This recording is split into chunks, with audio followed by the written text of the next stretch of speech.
À 20 km de Kiev, à découvert sur une voie ferrée, lance-roquettes sur l'épaule, il tire en direction des soldats russes.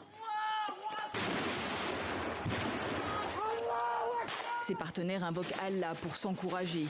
Ces combattants sont membres d'un bataillon tchétchène anti-Poutine qui lutte aux côtés des Ukrainiens depuis 2014. On a vu une levée de tas de volontaires qui voulaient aller combattre au profit de l'Ukraine.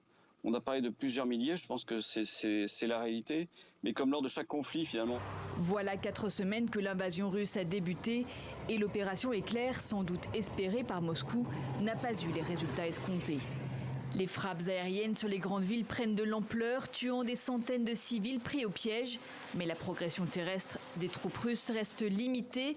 Seule Kherson au sud a été conquise. Kiev, Kharkiv ou encore Marioupol résistent toujours. Alors peut-on parler d'enlisement? Je dirais que l'armée russe a fait une pause opérationnelle jusqu'à la semaine dernière et que depuis elle a repris l'offensive. Alors l'offensive, où est-ce qu'on peut voir qu'elle avance? En partie on le voit dans le Donbass, où elle a avancé vers l'ouest, et on le voit aussi à Marioupol, où il semble qu'elle ait pris la moitié de la ville. Combien de temps Kiev et plus largement l'Ukraine peut-elle tenir? La supériorité russe ne fait aucun doute, mais ses pertes, estimées à plusieurs milliers d'hommes, sont importantes. Mon sentiment est que Vladimir Poutine n'a pas envie de perdre plus de soldats qu'il n'est raisonnable.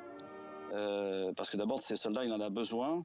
Je pense qu'il a commis une véritable erreur stratégique en envahissant l'Ukraine.